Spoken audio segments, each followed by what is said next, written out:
Welcome to this podcast, Holistic Creators, where we share our unique and universal stories about shaping the future for the 4 Ps: people, planet, purpose, and profit.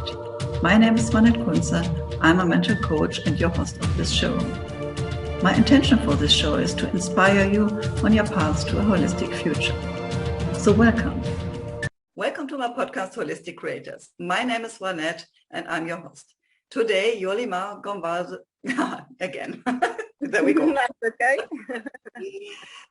Welcome to my podcast, Holistic Creators. My name is Swanette and I'm your host. Today, my guest is Yolimar Goncalves. She is a holistic health consultant who is specialized in helping people to heal from inside out. So welcome to my podcast. Thank you so much, Swanette. Thank you so much for your invitation today. It means a lot to me, especially to be connected to a person like you that has been through a lot as well. So that's my biggest pleasure today. Yeah, I'm so happy as well to have you as my guest here. And we already had the possibility to speak a little bit before. And so I know that you have really a very interesting story in your life, and that there has been this kind of tipping point where like everything that has happened before changed into a totally new version of yourself. And so perhaps you would like to show us a little bit more about where are you coming from and what has it been your life before this special moment you were in?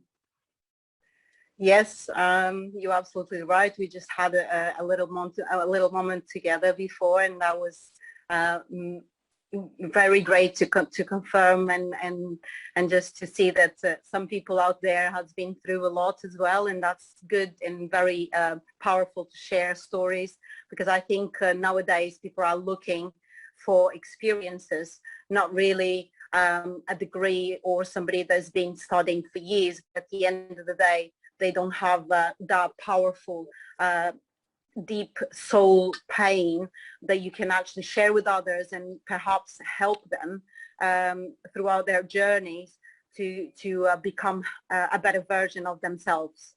So in my case, to be honest, I never ever thought as a child or even as a teenager that I was going to become who I am today. My personality has changed so much throughout these years that it's quite like sensitive, as sometimes emotional to myself, and sometimes I cry about thinking of who I was before and who I am now. And I'm so grateful because, however, although all the pain I've been through, in sometimes in life I thought that was not going to be that I was not the person who deserved that pain, because at that present moment you always think that why me, why am I going through this, because I've never done anything wrong to anybody in life. But I think God knows exactly what each person has to go through. He always has a plan. And in my case, like I said, I never thought I was going to become who I am today. And that is to do with my childhood as well. I was actually very connected to nature. I was born in Venezuela, but then I came back to Madeira with my parents because they are from over here. And I was very connected to nature because my grandparents were people that were just on agriculture, doing all their planting all the food they were eating, and my parents also were connected to that sort of a style, like lifestyle, and I was kind of forced to go through that as well. Nowadays I know it was the best for me, but at that time I didn't like to be on doing some, for example, catching grapes or carrying bananas or eating like food sitting down on the grass. I kind of didn't like that at that time, but I know that was part of my healing, because once I became ill, I know that I was able to become healthier again, thinking about that part of my life as well. because I think that was very important, because there was a part of my body that was still healthy and there to support me on throughout this journey of healing myself. It took me more or less around 3.5 years to kind of feel a little bit better.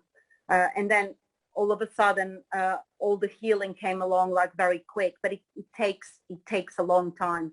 So throughout my life, I was a very independent person, but I was more a materialistic in sort of way person. I never used to be very connected to nature. I never used to be interested on any of those things, although, like I said, I was a person very, very close to that.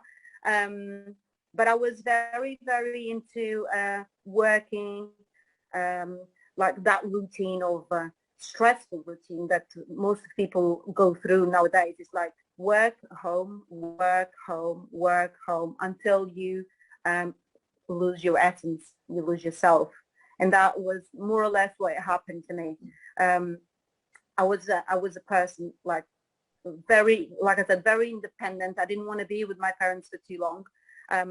I just decided, like, when I was 20 something, I decided, like, I just want to leave Madeira. This is too small for me. I'm just going to leave and do whatever I want to do, because at that time, when I was living with them, I couldn't do anything. My parents were very strict, especially my dad. So I never could be exactly who I wanted to be.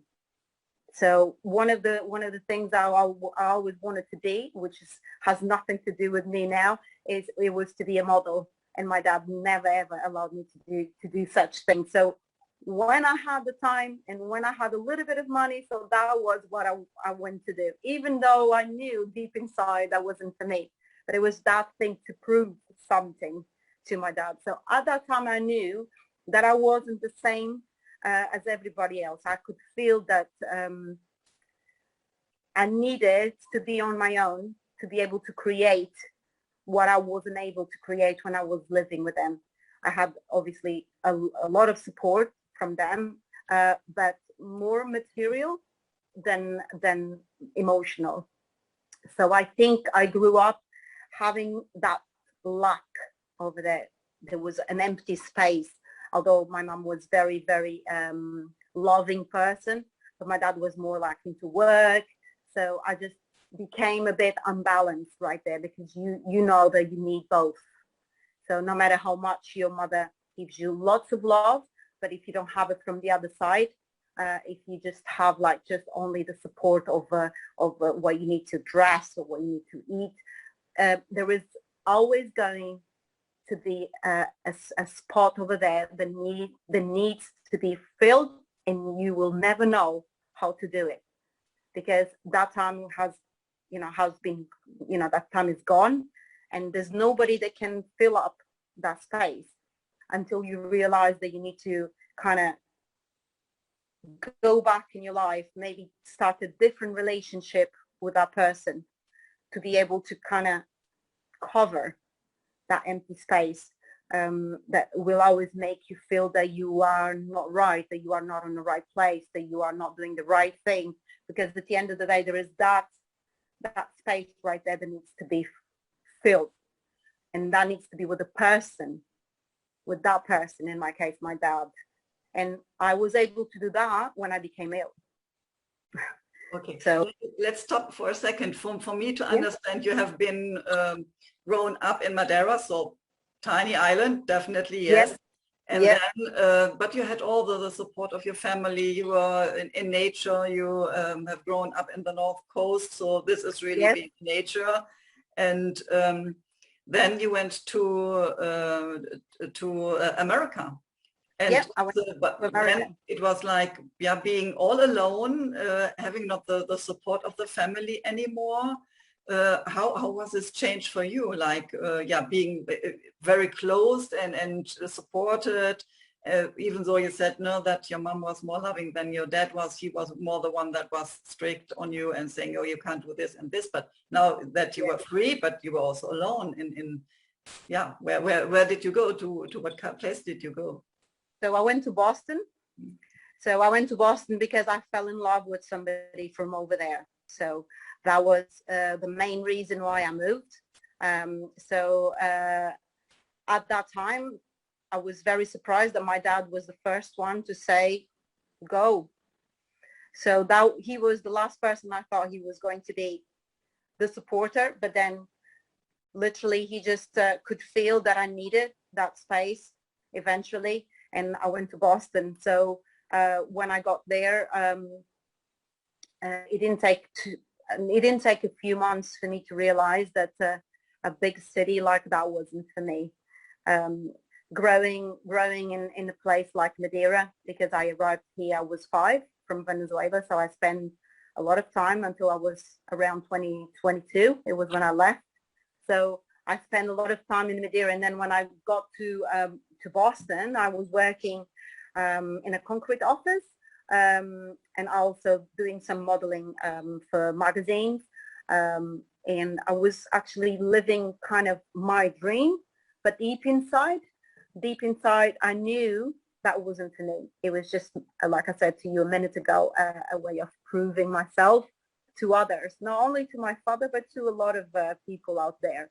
And then once I got that, I started thinking and feeling that wasn't for me. That city wasn't for me. So when you feel that something is wrong, everything starts going wrong. Your relationship, your relationship with the friends right over there, the culture, the crashes, and all the things that you are not used to it, especially when you go to a big country like America.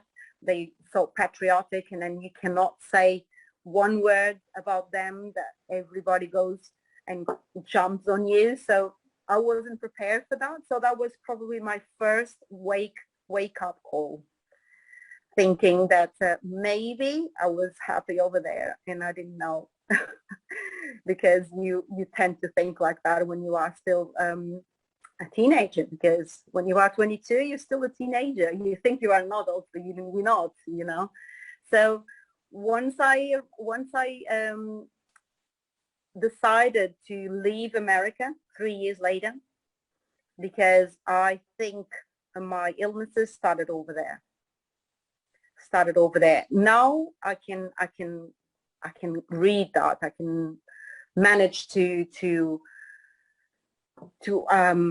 think about all the episodes I went through, and I can feel now that everything started over there. So with the first heartbreak, because at the end of the day, I decided to leave, still loving the person I was with, but I just decided to do it anyway.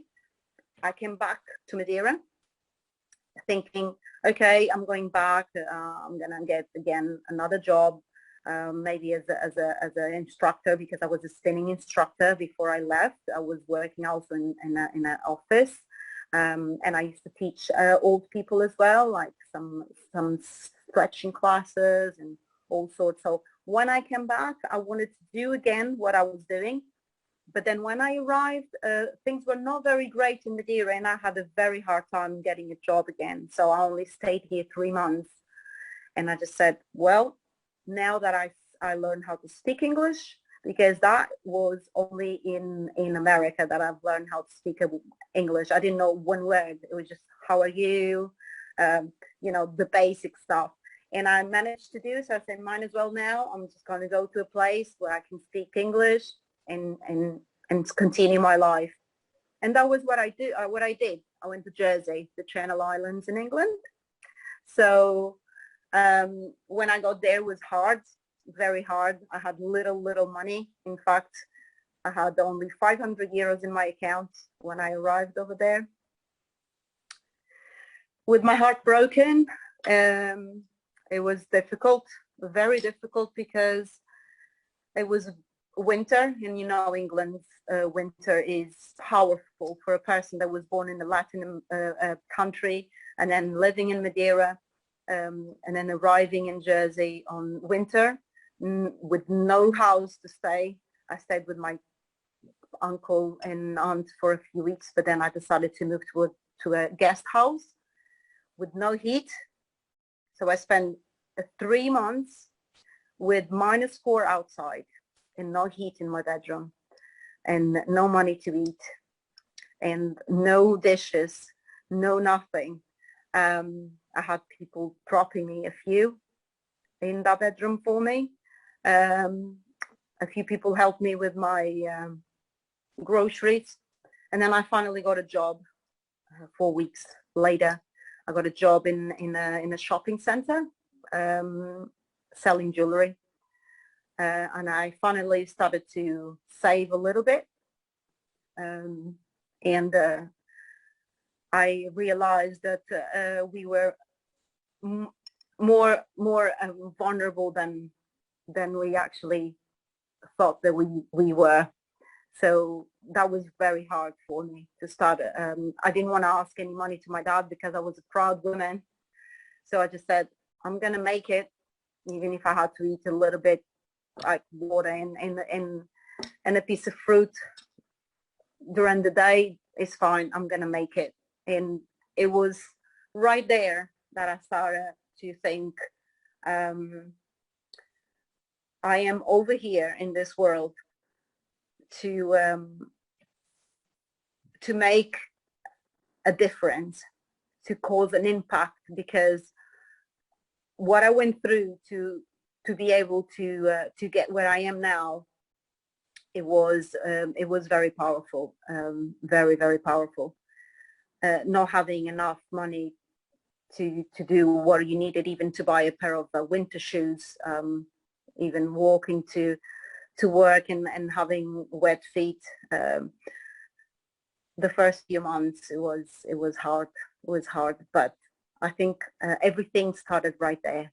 I woke up and I started becoming a bit more of a humble person. I always considered myself a good person, a nice person. Always wanted to help others, but I had a bit of myself, a bit of me that wasn't humble. And I think things in life became hard for me to teach me that lesson, to be able to appreciate life a bit more. And that happened in Jersey. It started right there. I arrived in Jersey, I was almost 27, 26, 27. And I was there like a few years just trying to rebuild myself. It was as well the time I found out I needed to remove my gallbladder, and everything went down the hill from there. It was when I removed my gallbladder, and was, to me, a big mistake from the conventional medicine. I didn't have any pain. The only thing I had was only like some nauseas. And now, as a consultant, I know that at that time my liver was crying for help. I used to be not a good eater. I used to not sleep well. I used to go out very often. Used to like to drink my whiskeys and things like that, my wine, and everything you do, you pay. So I think because I was so into that type of life, social life, and being like kind of a bit too much, really, to be honest. So I think at that time, removing my gallbladder, it was the first thing to throw me under the train, really. So I removed my gallbladder. I was 30. No pain. I just had like a stone in it. And like I said, if I knew what I know now, I would have healed myself, and I would have managed to melt that stone. But it didn't happen. So yeah, that is the school of life, and we see that things happen to us and give us teachings that if we wouldn't have that, we wouldn't come to that point where we are now. So life sometimes gives us really hard challenges, and we think, okay, we can't go through that, and yeah, then the next level is, okay, I've been through this, so what is next? And we get stronger, we get more knowledge, more wisdom, more experiences, and we grow within that. And yeah, you said this was coming under the train, but as well, this was bringing you to the path you are now. Absolutely, because I think when you are put against the wall is when you discover your strength. Yeah. So I didn't know I was so strong, because after removing my gallbladder, like I said, all the health problems started, because unfortunately, the doctors who took care of me, they didn't care about telling me what I should or not eat after removing a gallbladder. Never ever told me anything about that. So what did I do? Start eating all sorts of crap and burgers and all sorts of fats and processed fats, and all of a sudden I actually was feeling worse than before removing my gallbladder, because obviously if you don't take care of your diet, you're gonna feel it. So my health started deteriorating from there. I started losing weight a lot, and all the digestive issues and problems and pains and diarrheas and all sorts of inflammation that I developed through all that time that I didn't care about what I was eating, made me very vulnerable. And when you are not nourished and you are dehydrated, your brain started going down the hill. You can't think properly. So at that time, I just had the need of reading so much, because I wanted to find the reason why I was feeling that way, because you were supposed to feel better after you remove your gallbladder. Isn't that what the doctors tell you? The doctors tell you that, but obviously not. Obviously not. You can still manage to have a normal life if you know what you put inside your body, and also what you think, and also the way you treat yourself emotionally and spiritually. Otherwise, you will feel worse. You will feel worse. And so that was when everything started 11 years ago. Like I never used to sleep properly, because what I was doing every single day was research. My husband, there was a time that he said, oh my God, I think you're going to go to the cuckoo's house, because you don't sleep. You just want to read. You just want to research. You just want to study. That's not going to be good for you, because no matter how much you are trying to take care of yourself, on the other end, you're not doing it, because you are trying to find answers for the symptoms you have, but then you're not resting. You're not eating properly. You're not doing anything for you. You don't go out, you don't socialize. The only thing you want to do is to stay there on the sofa reading until 2 a.m. and waking up and you are reading again. So it was a hard time as well for my relationship, because when you become ill, nothing else matters, not even the love of your life. So nothing else matters. So that's why it's very important for people nowadays to be aware that even if you are ill, do not do things on your own. Look for help. Look for help outside, if not on conventional medicine, because nowadays I just don't trust them. I'm sorry.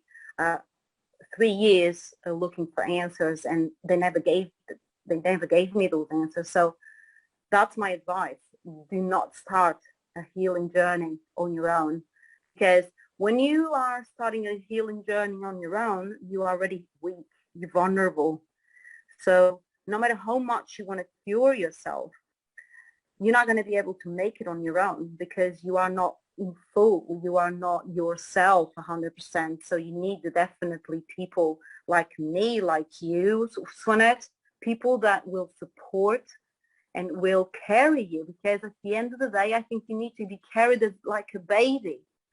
There's no other way you're going to be able to leave that dark spot that you are going in, unless somebody is near you telling you that everything is going to be all right. At least that, telling you and reminding you every day, everything is going to be all right. Resilience, patience, And that's what's missing nowadays. I think people more and more are scared and of looking for help, and perhaps embarrassed, and they have like those high defenses that they so highly believe in conventional medicine that they are so embarrassed to go and look for different alternative medicine, therapists, different therapies. And that was what happened to me. I should have looked for help straight away, and I didn't. I was just doing everything on my own, and all of a sudden I just found myself just not being able to do anything. There was a point I couldn't read, I couldn't sleep, I couldn't take care of my kids, I couldn't take care of the house, because I spent years so paranoid on finding an answer that like I said, I lost myself. I didn't know who I was anymore. I didn't even want to speak with my family. I didn't even want to say anything about me. Like, I was ill, but most of them didn't have 50% of a clue. They knew something was wrong, but I was so good on hiding things, because at the end of the day, through all my life, I was that person in the family that people would say, she will never get ill, because she is the person that are the most energetic in the family, the person that's always there for others, that's always there to solve other people's problems. But I wasn't there to solve mine. And that was a big wake-up call. That moment was, the worst moment was 3.5 years ago. 3.5 years ago, it was when everything fell off. And I just, I remember I didn't even have memory from the day before. A teacher of my kids would tell me something. The next day, I didn't even know what they said. It was just literally the end for me. Yeah. Did you feel that this was like also kind of the end of your life? Like it was kind of enough, you can't take it anymore, something like that? Yeah. Yes. And it's it is sad, because before I had my children, I never ever could understand how could somebody say, I don't want to be here anymore. I thought it was like a bit of selfishness.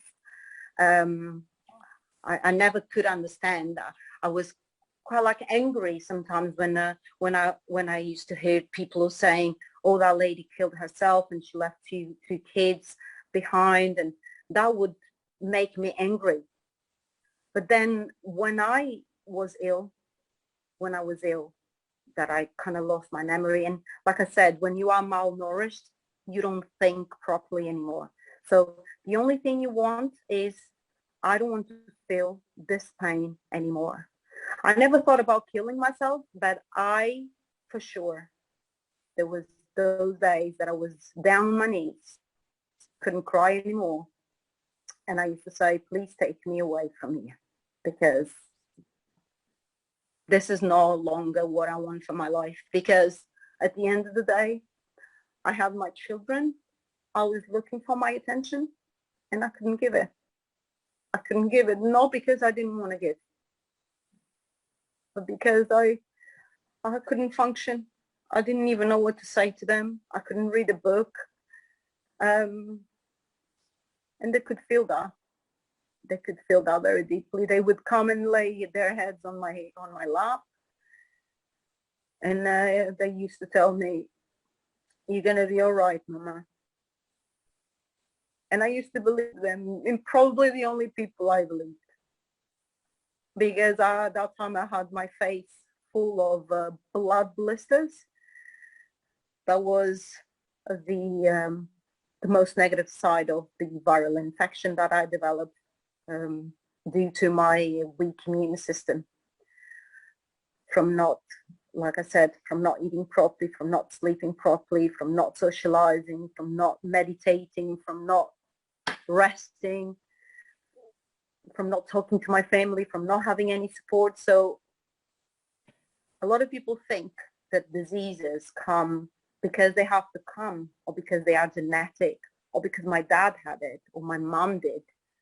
No, you might have a possibility, but it's like the gun. You know, you set the gun, but then you are going to pull the trigger yourself with the things you do, with the things you think.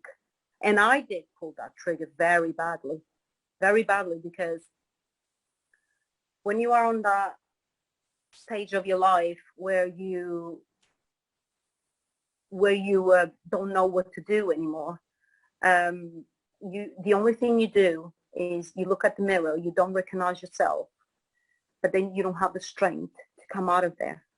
So those blood blisters on my face, I think that came, to be honest with you, I think that was in purpose.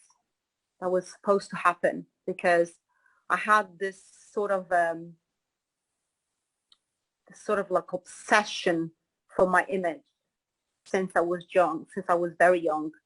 Maybe that was why I wanted to be a model as well, but because I had that obsession thinking of beauty, of what you show to people outside.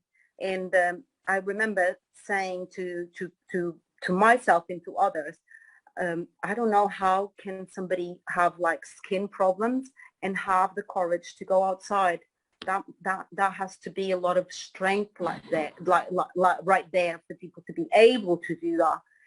And I never thought that was going to happen to me because I had perfect skin, because I was perfect in my own way of looking at myself. And I think that when you have that obsession of being perfect, of like, for example, if I had like just one little pimple on my face, I wouldn't go out.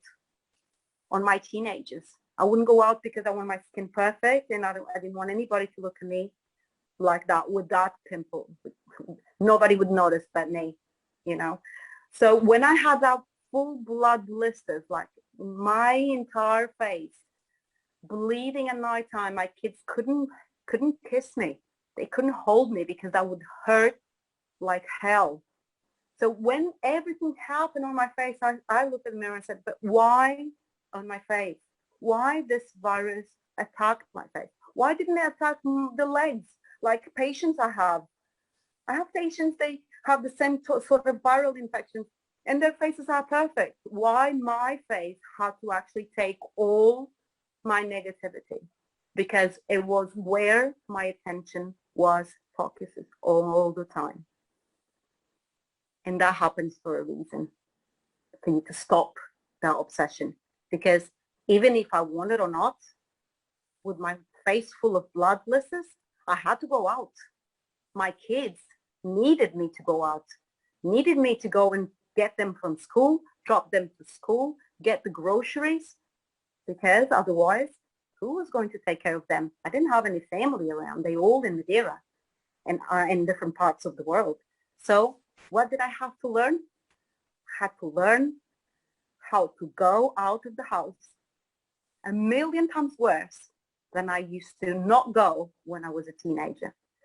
And what did I used to do? I used to change the roads I used to walk so I wouldn't find people that were my friends or my acquaintances, so I didn't have to answer any questions. And all the time I used to wear my hair like that. So I would cover my face, nobody would see.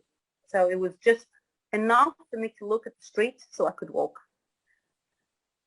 Because I just didn't know what to do. But I knew only at the end of my viral attack, only at the very end, I understood the message. When you are obsessed with something, something wrong is going to happen with that part of your body, with that part of your life, to teach you the lesson. And that was my biggest lesson. Although I had more than 20 symptoms together with that blood blister attack, to me, that was the one who changed the way I see life, because that was visible to everybody. Like, not the joint pain, not my toenails that started falling off once I started detoxing, not the parasites that sometimes used to erupt out of my back, not the, oh my God, the ringing ears that I used to have, the house spinning around without drinking any alcohol, the nauseas, the diarrheas, the headaches, brain fog, you name it, because I have no clue of how many symptoms I went through for over 4 to 5 years, including the anorexic part. Not that I didn't want to eat, but nervous-wise, like my nervous system was so inflamed that no matter what I was eating, my body wasn't absorbing, and I went down to 45 kilos, being 170, 1 meter and 70 centimeters for a woman, weighing 43 kilos. I didn't have any clothes to put on. It was just one dress only, so they would be holding by my shoulder so it wouldn't fall off, because if it was pants, I couldn't put on, or skirts, that they would be falling off. And that, to me, I didn't even care, really. I just wanted those blood blisters to leave my face. But the more I was concentrating on those blood blisters to leave my face, the more they were there, because I was so stressed. And what do virus like? Stress. They like stress. They like to eat the adrenaline, the cortisol produced by that stress. And I thought to myself, how am I going to manage to get myself out of this obsession of my face? And believe me, Swanette, I even went, you believe it or not, I changed my religion. I changed my religion because I didn't know where to go anymore. So I started to go to those evangelic meetings in churches. Used to go there, cry, ask God, ask for help, all sorts, Swanette. When you are ill, you are capable of everything. Nothing else matters. You just wanna be fine again. Some people, I say, and I feel bad. Some people are ill like that forever. They just die feeling that way because they get used to it. Because what doctors say to them is that illness is for the rest of your life. That's a chronic. That's something that you're gonna have to get used to. You get some pills. But that's not. Your body is an amazing machine. Your body is the most amazing machine you can imagine. So it has everything you need to be better again. But you gotta let that happen. You have to stop those obsessions. You have to forgive yourself and others. You have to make peace with a lot of moments in your life. And for that, you need help. You need help. My biggest help, I'm going to say, Swanette, it was somebody that changed my life completely. And I'm not sure if you have heard about him. A lot of people like him. A lot of people don't like him. But to me, I will not stop until I find that guy in person. And his name is Anthony William. I'm not sure if you have heard about him, the medical medium. He was the light at the end of the tunnel for myself. And I bought all his books. I've read all his books. And when I was reading his books, I could see myself there. And I also could see that everything I felt he was saying, and everything I believed, he believed. And I then confirmed, oh my God, I'm not crazy. This is real. This is real. And no matter how many people say, oh, that guy doesn't have a degree, he's a medical medium, he feels only, he just makes up. To me, he doesn't make up because I felt everything. Everything he said, I was feeling. All the symptoms, all the explanations he was giving, it all made sense.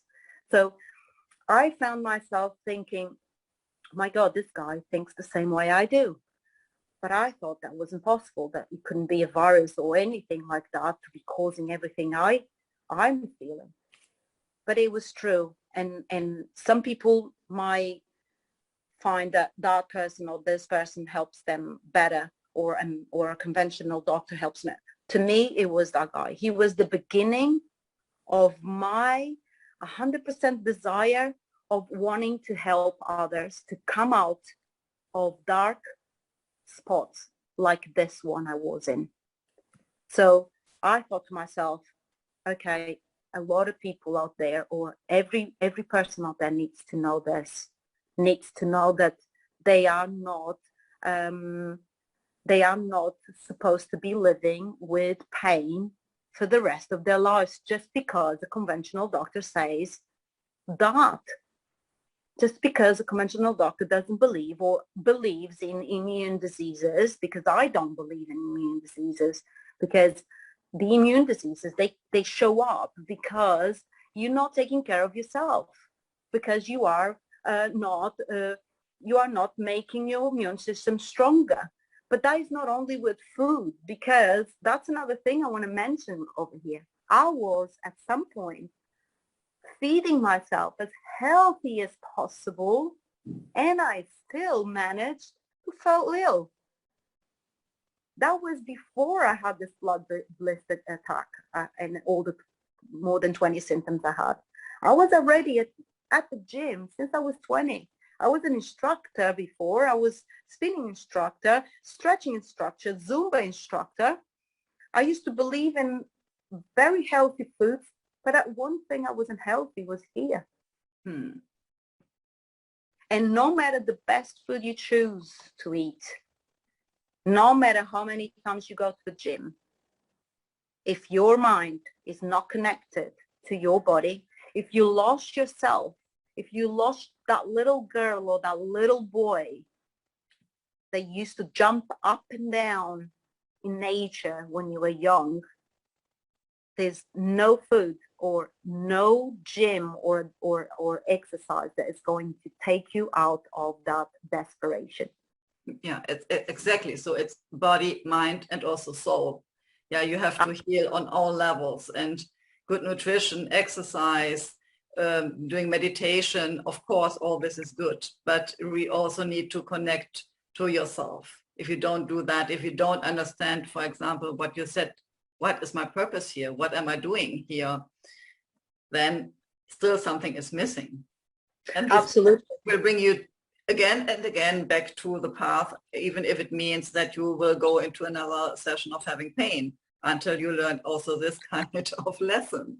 Absolutely. It's like I usually say to my patients that healing is like a spiral. You know, the spiral that starts from the, and then you go all the way around. So I think when you start your healing journey, you start from the outside of that spiral, and then every time you are passing the same exact direction, you will feel the same pain until you feel no more.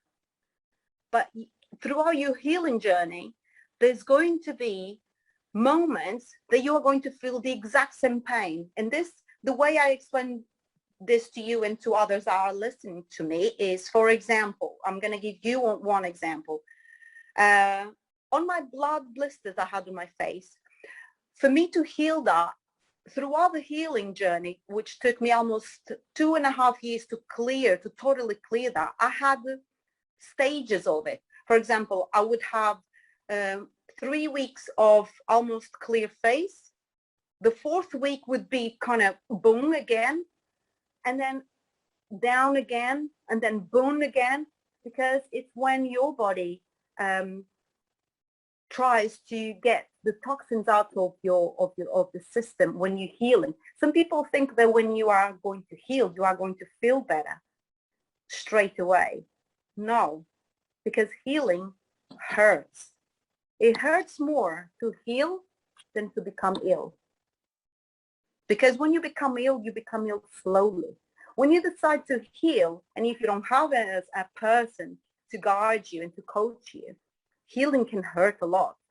That happened to me. I didn't have anybody to tell me when to put my foot on the brake, because when your body is totally toxic, like mine was, and then you start a process of healing, you need to, it's like an art. It's like a bike. You're riding a bike. Sometimes when you get to curves, you need to pull the brake.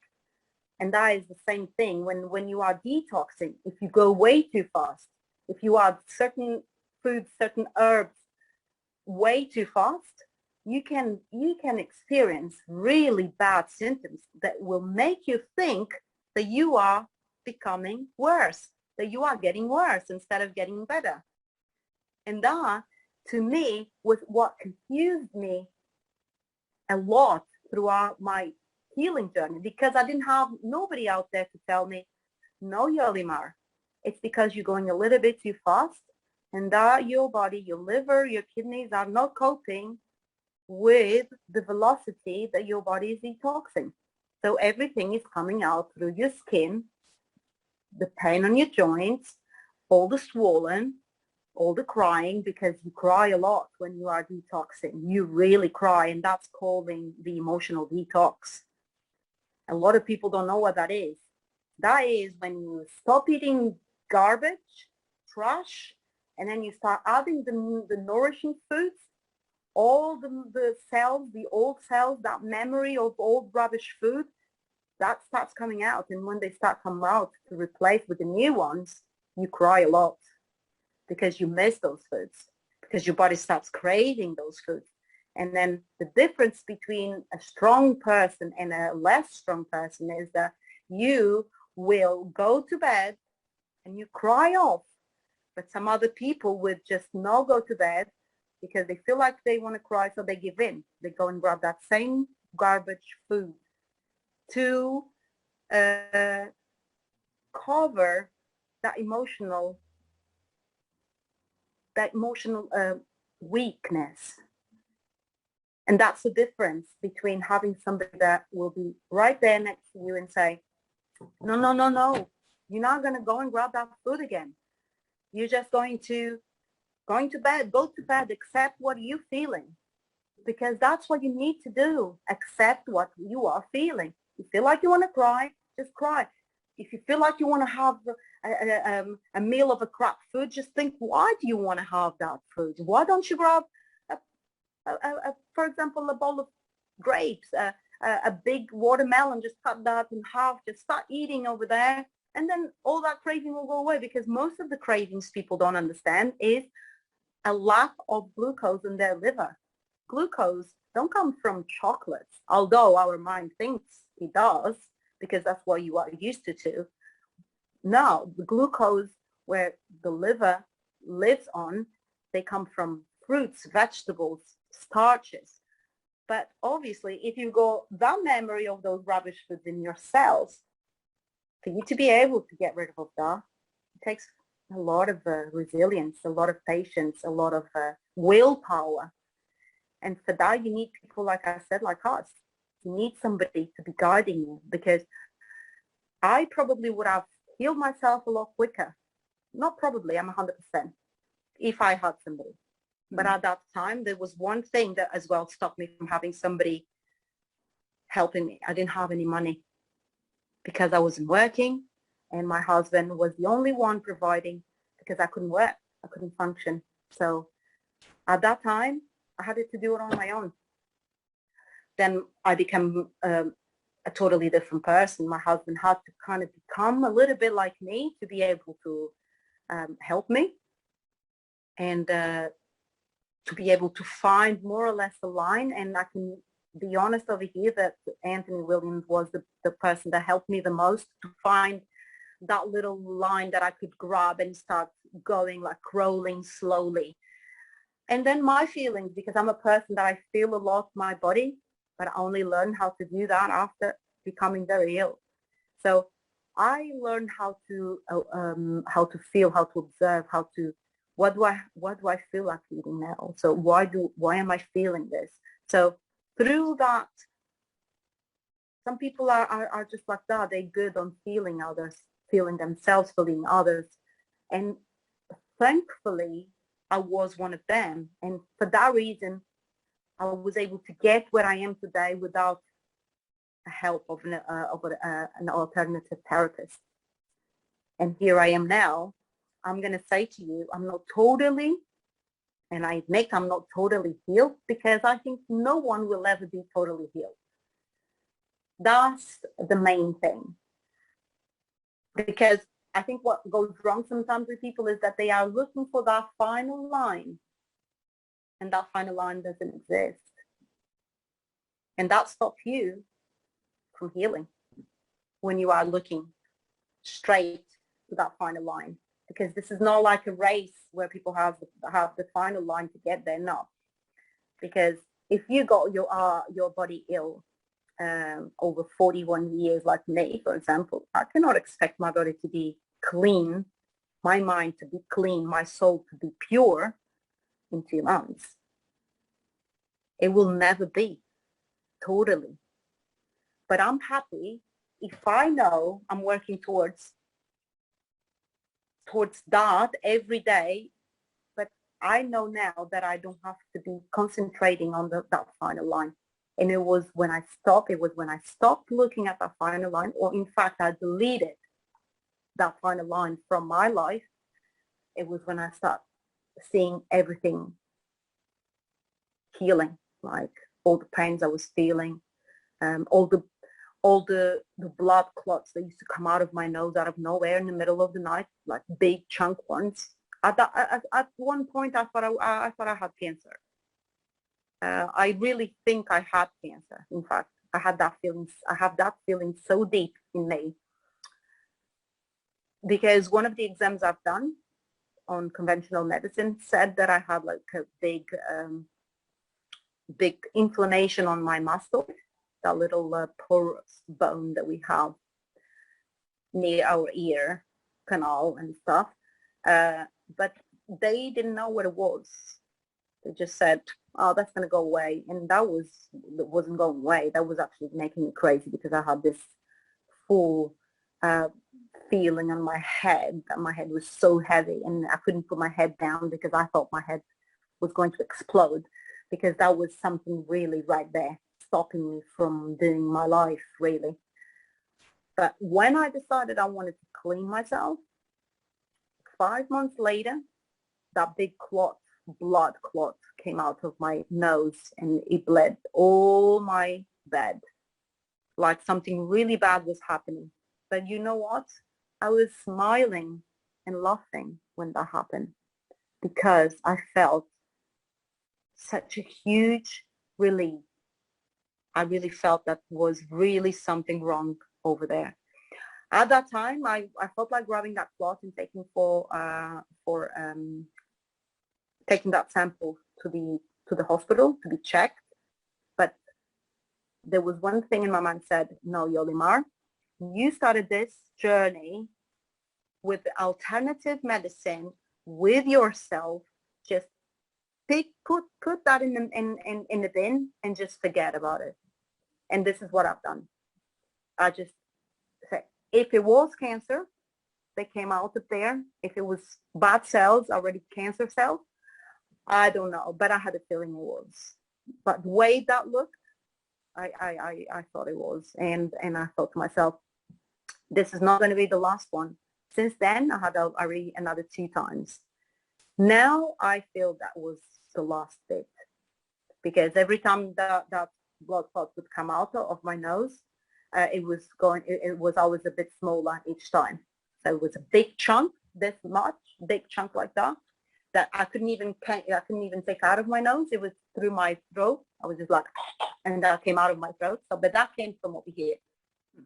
Nowadays, I still have a little bit of pain over here, soreness, which I believe that most of my tissue over here inside was already corrosively damaged by the acids of an inflammatory diet I had and inflammatory thoughts and all sorts.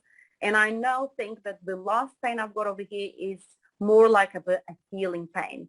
You know, when the tissue is growing, it also hurts. And you need to kind of believe on that as well to get your immune system on your side. That's another thing people need to learn, is thinking positive, believing that your body is capable to heal. So then your immune system will think, oh, I've got a good partner over here, so I'm going to help. And that's the main thing. Yeah. So tell me a little bit more how you now, after you have been through all this pain and all the healing, how do you help people, and what kind of people are coming to you? What are the symptoms, or what are the topics? Can you give us a little bit more information about that? Sure. That started actually in Jersey, because for one moment I was exposing my story a little bit. I was very vulnerable. I wasn't at that time sure if it was the right time for me to expose my story. So I had 2 tries, which I actually gave up. So I was putting out there on Instagram, and sometimes I would take it off because I wasn't prepared for so many questions, because out there was so many people with the same symptoms as me, like in desperation for answers, that I wasn't prepared for that. So I had to close that Instagram and just stay with myself again, because I wasn't prepared. I thought I was when I first started, but I wasn't. So that took me a few more months for me to kind of go back to that Instagram, which is the one that I don't hold it at anymore. I opened a new one after that. But since I was 30, I started studying holistic nutrition, advanced holistic nutrition, some medicinal herbs as well, biomedicine, so all sorts. Some of them I had to stop when I got very ill. Then I finished a few, and then after, when I was feeling a little bit better, I complete all my studies. Now I'm actually starting again because I want to kind of increase. But at that time, I felt like a lot of people started looking for me. Even when I stopped that Instagram, a lot of people knew me from the streets, and they start like approaching me and wanting to know what I did in order to heal. What I noticed at that time was, because I was feeling a lot better, I could feel that most of that people, if not all of them, they were very, very mentally ill. And all those symptoms, they obviously arise when you are mentally ill, because you are not capable to keep up with your immune system. So that's what it is. You are not supporting your immune system. So all the viral that are living in your body, because everybody knows that they all carry virus from childhood, teenage stage, adult stage. But once you become vulnerable with yourself, when you lose yourself, when you start feeling weak, your immune system goes weak as well, because he does everything you think he does. So that's a message out there. Everything you do, your immune system will do. So if you are going to be strong, he's going to be strong. If you are going to think positive, he's going to be thinking and acting positive. So what happened is that once you become mentally ill, spiritually ill, your immune system weakens, and all the job he's been doing until then to keep up with those viruses that you have in your body, he will stop doing that job. And what do? What do those beautiful, beautiful viruses do? They wake up and they can take your life away if you allow that to happen. They definitely can take your life away. Two of the biggest virus that can take your life away if you allow that to happen is the Epstein-Barr virus and the shingle virus, which they call over here in Portugal, is known more like as a zoster, as a kind of a herpes, the zoster virus. So if you allow that to happen, I had both. They will take your life away. And that's what is starting to happen when I start finding those people. I start helping them to understand that that is not something that was supposed to happen. It's not like, oh no, I am ill because, well, it was my time. No, it's not like that. I had to start like slowly giving some consultations in one of the health stores in Jersey. But I was concentrating more on their mental health than in their symptoms, because I could feel from my own experience that if I was going to start on the symptoms, I was not going to get there. So what makes me different from a few therapists out there is that I concentrate, first of all, on what patients have to tell me about themselves, about what they are going through. I concentrate a lot more on that first, because from that information, you are going to get the full picture in order to start a healing protocol. And that, I started to feel that in Jersey when I started helping a few people. Then I started having people from my island contacting me via Instagram and Facebook, asking for help as well. At that time, obviously, feeling still a little bit vulnerable, I was kind of scared of trying to help others when I was not yet well. But there was one thing I discovered by doing that, by taking that risk, is that through helping them, I was helping me. Some people work that way in life.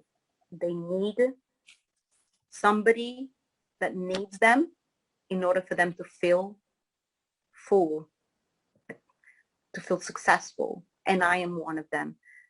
I need to help others to get up and find joy in living again, for me to be able to feel well as well. That's a bit like a contradiction thing. But from the moment I stopped helping others, 10 years ago, it was when I started becoming ill, when I isolated myself. So now when people would like to reach out to you, and you said, no, you had your Instagram, but this is down. I think a lot of people are already resonating with what you're telling and showing up with your own story and giving help with consulting and with coaching. So where can people reach out to you? Okay, so I have now a page that since I moved back to Madeira in January, a lot of people here, or most of the people over here, are not aware that I am here, that I do the job I do, because it was all like a bit like stressful, all the changes, and so now I've been concentrating myself a lot more into spreading the work I do. So I've got a page on Instagram that is guided by me and my husband, so both of us. So if people are going to send a message and they don't get a response straight away, sometimes it's because my husband doesn't understand. He's English, so sometimes he doesn't understand Portuguese. So when he tells me, I will get back to you straight away. So my page is, I can tell you, is Well Vida Healing Journeys. So you can find that on Instagram.